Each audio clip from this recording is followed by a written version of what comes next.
Get Star sur Radio Tropicale.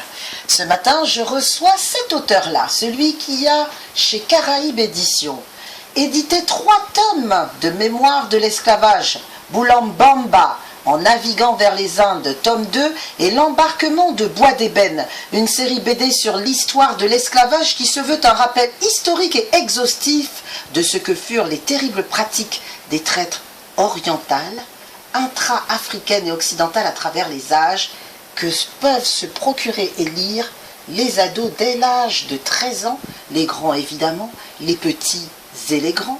Il y a aussi 2 tomes de femmes noires d'Afrique, d'Amérique et des Antilles. Vous avez aussi au Diantantou édition La petite Djili et Mère Mamou qui parle de la maltraitance. Femme noire, je te salue. À Mandala édition, la série Simon Kikbangu, La voix du peuple opprimé, le triomphe par la non-violence. Lipanda Diazolé, L'amour sous les palmiers. Et à Paris exotique, Attention Sida. Quelle belle bibliographie que voilà. Il s'agit de Serge Diantantou. Oui. Vous n'avez pas rêvé. Parlez-moi de lui. Il me parle de toi. Comment va sa vie? Il ne pense qu'à toi. Voilà. Alors j'oserais dire, cet homme mérite un hommage. Mais croyez-vous ce que je vous dis? L'hommage que moi je lui rends n'est rien à côté de ce que l'on a fait au niveau national, puisque depuis 2008, cet homme a été primé, honoré. Il a reçu le prix de la bande dessinée, engagé à Lyon. Il s'est rendu plusieurs fois au festival de BD à Angoulême, n'est-il pas vrai? Et en 2010, ça c'est le must, il figure dans le premier Gotha des Noirs de France. N'est-il pas vrai? Vrai.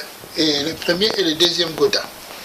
Premier et deuxième Gotha, c'est pas rien ça. Alors attention, je vous ai dit c'est du lourd ce matin. Alors tu es modeste, mais moi je tiens à mettre en lumière ce que tu fais. Alors rappelons que le maître mot de la solidarité, c'est de faire passer le message. Merci. Et quand on a un auteur de talent, on achète ses œuvres, on en parle, on les fait circuler, on les achète. On pourra te retrouver d'ailleurs au prochain salon du livre qui va se tenir à la porte de Versailles. Oui. Au stand Caraïbes Édition, où tu feras des dédicaces. Ou même dans les stands de Outre-mer. Voilà, le stand Outre-mer, le stand Caraïbes Édition, et tu pourras faire des dédicaces en live, c'est-à-dire les gens pourront te voir, te parler, et avoir ces fameuses dédicaces.